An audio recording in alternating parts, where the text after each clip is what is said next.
Hi there, I'm Denise from Balance Me Coaching, and I love bringing different ideas, techniques, practices to you to help you deal with your stress level. And today I've got someone very unique. It's Jennifer Mason, and she's an acupuncturist slash comedian. So we're up for a good treat here. Welcome, Jennifer. How are you today? Oh, I'm great. I'm so excited to be here in Ontario because I'm here in San Diego. I'm in San Diego, California. So tell me a little bit about your background, how you got to where you are right now. Well, I am a licensed acupuncturist, and you can see I have these pictures of naked guys in the back. That's why. I did acupuncture I've been doing acupuncture since 2001. And what I found was that a lot of my patients were dealing with anxiety and depression, and the herbs and needles are great, but there was just something more. And for me too, that playing a little bit of truth or dare with your life expands things, because when you willingly go into things that scare you, then the rest of your life becomes less scary. And that's how I ended up doing comedy. I just saw myself doing stand-up as a 50-year-old woman, and I did it. And then I found that when your body feels like it's going to die, because that's how it feels going up. That's how it felt for me. My heart is like, we could just run right now. But when it feels like it's going to die, and then 3 minutes later, it's over, it's just this feeling of a second chance. And it's so joyful. And yeah, the rest of my life became easy. And everybody thought I was like I had real street cred after that. Like, oh my God, you do stand up. So now I want to bring everybody into it. I want everybody to get a little comedy in their life so they can turn bad days into good jokes. And how can we do that? Turn our bad days into good days with jokes. Well, one of the other things I learned about comedy is that it's the vulnerability that is funny. Vulnerability and authenticity, right? Nobody wants to hear you do somebody else's joke. So it's when we talk about our own lives that it's engaging. It's like a little secret story between people. And that nobody wants to hear about, the dinners that go well or the dates that went well. We want to hear about the disasters. And so when you do comedy, you kind of dredge up your flaws and the things that are embarrassing, and you show it to everybody, which is difficult to do, but then it's so liberating. And then they don't bother you anymore. Right. So I used to do a lot of menopause jokes. I'm 52 now. And so that was like oh my gosh, what's happening? And I was not comfortable with it. And now I have menopause sets about how, it's the promised land, the tampon free dream, how the next superhero is going to be a menopausal woman, instead of the Flash, she'll be the hot Flash. And now I just love it. And I love menopause. And so now I've been doing COVID jokes and the I'm getting fatter jokes.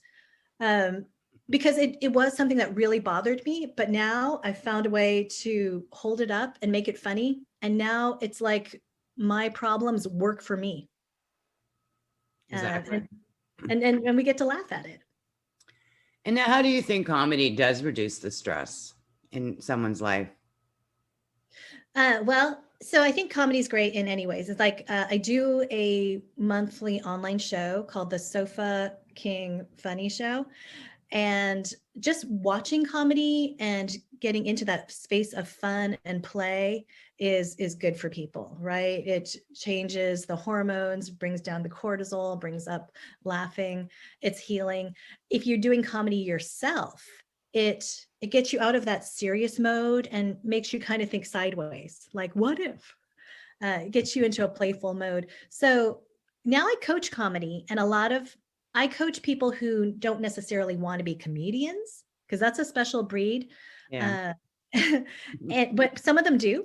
I have some of my former students are going on into competitions, but most of them just want something to play with, something to get their mind into a different space. Especially now during the pandemic, there's not a lot that's fun and new and exciting.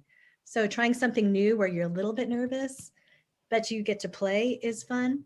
But then also that other thing where this is a way to take the negative anxiety things and try and find the fun in it.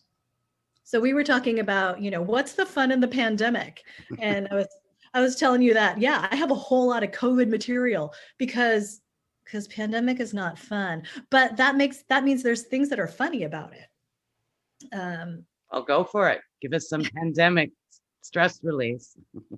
Well, I was telling you that I am quarantined with my perfect man, and I don't know if I'm allowed. I don't Go for it. It's okay. You're Yeah. so and he's perfect because he's really cute and he's got that COVID chic beard, and he's funny and he's completely pussy whipped. I mean, he spoils our COVID rescue cat. Yeah, we got a rescue cat.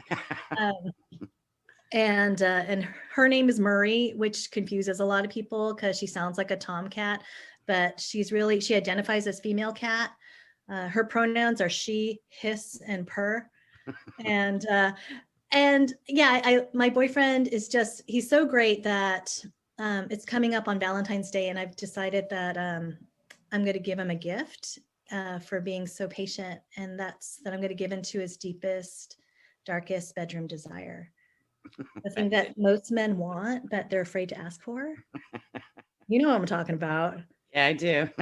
I'm going to let him fart all night as loud as he wants without having to apologize.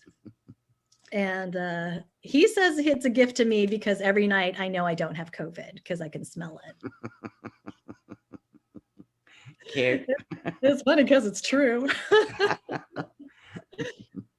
Well, I know for myself, when I do have a bad day or a bad hour, I'll take that time and go watch something funny. It makes a complete difference.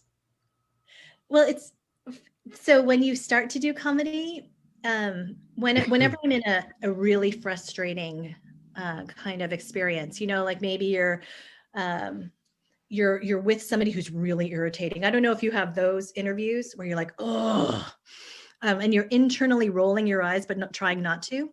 And that's when I think I can use this, oh, I can use this. So I now, as a comedian, I look forward to being aggravated or embarrassed or making a fool of myself, because that's going to be good material. Wow. When this opens back up, I'm going to take one of those pole dancing classes. Either I'm going to be great at it or I'm going to fall flat because I have abs of jello, and it's going to be great material. Well, I used to have decent abs, but I've got the little COVID belt now.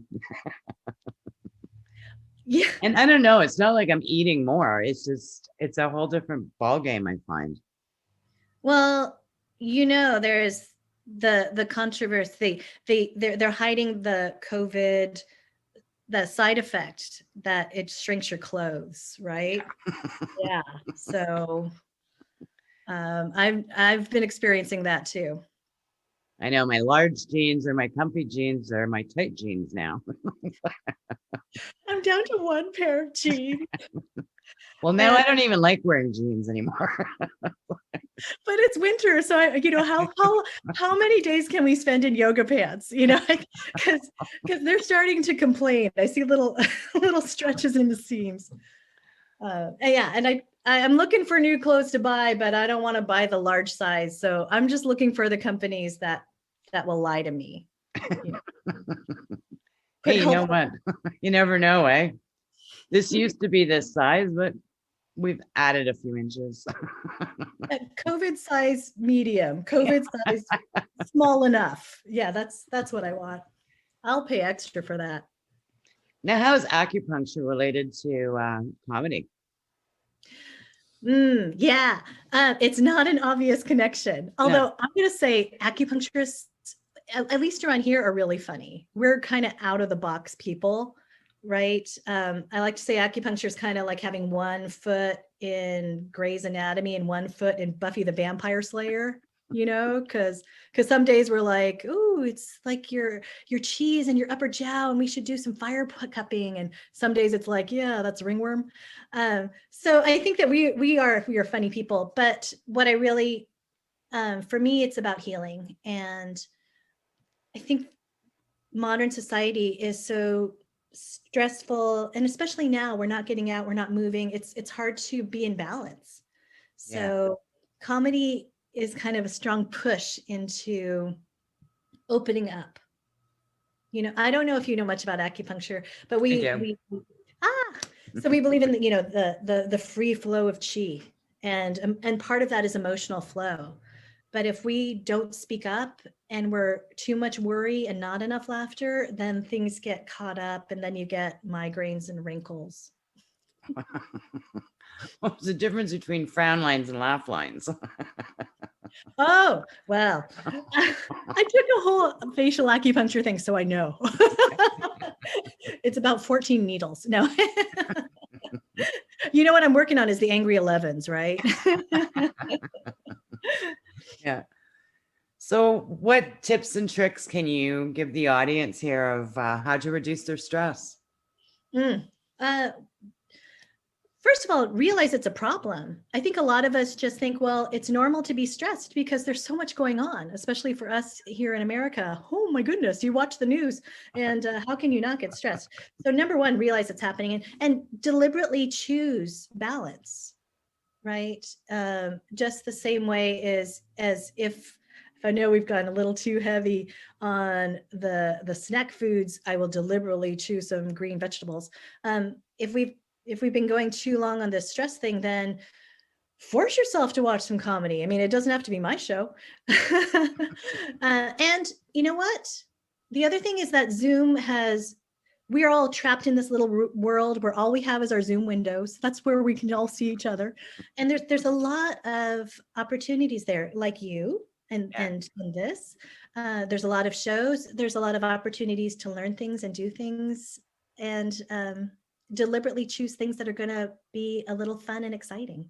Absolutely. Well, that's the thing. A lot of times when you get into that stress mode, you go down that rabbit hole, and you've got to become aware and go, I'm out of that rabbit hole. And then, next time I'm in that rabbit hole, I'll just pop on your show.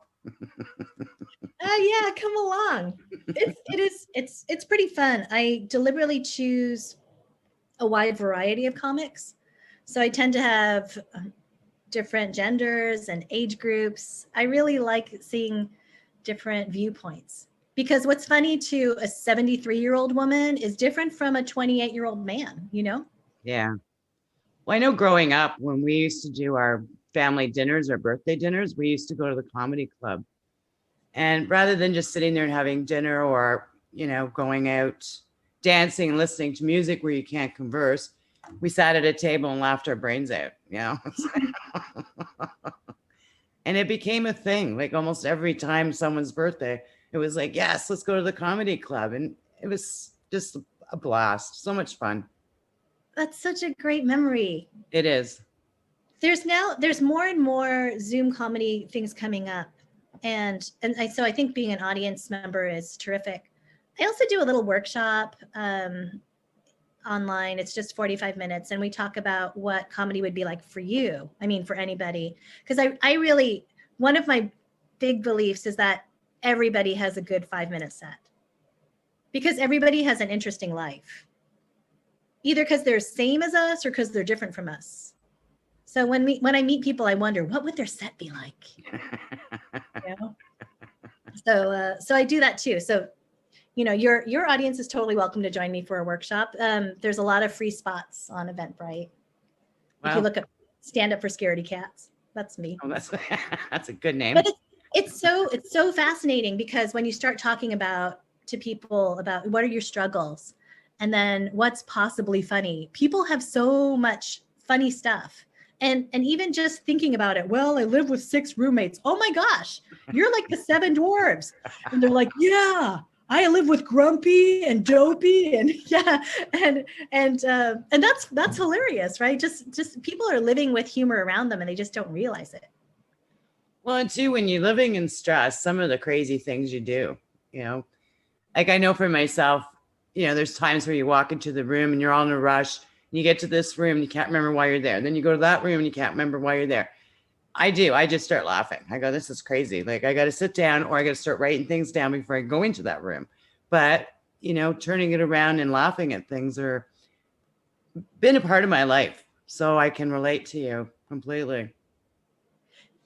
So you could make that into your comedy character. If you find That's really what it is finding your flaws and be like, oh, that's who I am. And that's kind of an interesting piece of self-knowledge too. So if you're like the forgetful person, then every time it happens, you're like, yep, that's who I am. And if you can incorporate it into your work, then people, they love you and they know you and maybe they identify with you. Because Absolutely. that's the other secret power of comedy is that when I would do I just started my menopause set. Maybe that's how I started comedy, is as an acupuncturist. I had a very serious menopause workshop called I had what your mama never taught you about menopause. And I would tell stories about my mom and how she went crazy during menopause. She changed her name. She started swearing. She was a preacher's wife. And that became my bits. And then I talked about what was happening for me, because menopause is a crazy thing when it happens to you. And when you share the embarrassing things that are true with an audience, they realize that maybe they share the same problem, but you've also positioned yourself as somebody who's overcome those problems.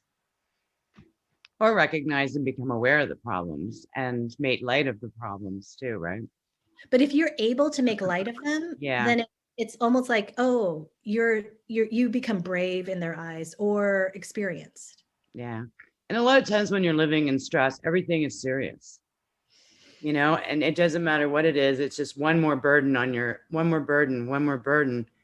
meanwhile, if you start turning around and making light of things, it's not a burden anymore. And as a comedian, it's almost like they become, I like to say that I make pain my bitch, because it works for me. All of I got divorced. That's also how I had to get into business, and I had to become braver. And all of those problems and fears, now they're my comedy. And now my COVID-19 pounds, 26 pounds, whatever, is making it work for me. I can relate. I changed pants 3 times. I'm meeting a friend for a walk. I got to get out of the house. And it's like, I don't even know what to wear anymore. But yeah, I definitely need this walk. Okay, great, Jennifer. So any last words for our audience? Keep laughing. Hang in there. The pandemic's rough, but we're going to get through it, and we're going to get through it better with a little sense of humor. Come see my show. Check me out. So fucking funny. Or stand up for scaredy cats, because I would love to hear everybody's 5-minute material. And thanks so much, Denise, for doing this. It's been a real treat to talk to you. It is. It's nice meeting you. And I will be putting Jennifer's contact information in the notes. So until next time, well, thank you, Jennifer, and have a funny day. Just a final note, if you're struggling with burnout or chronic stress, I have free resources such as a podcast, Facebook support group, my blog. To get these free resources, please visit my website at www.balance-me.ca. Now, this is Denise Eckert signing off, and contact me if you're looking to create a happier, more balanced lifestyle today.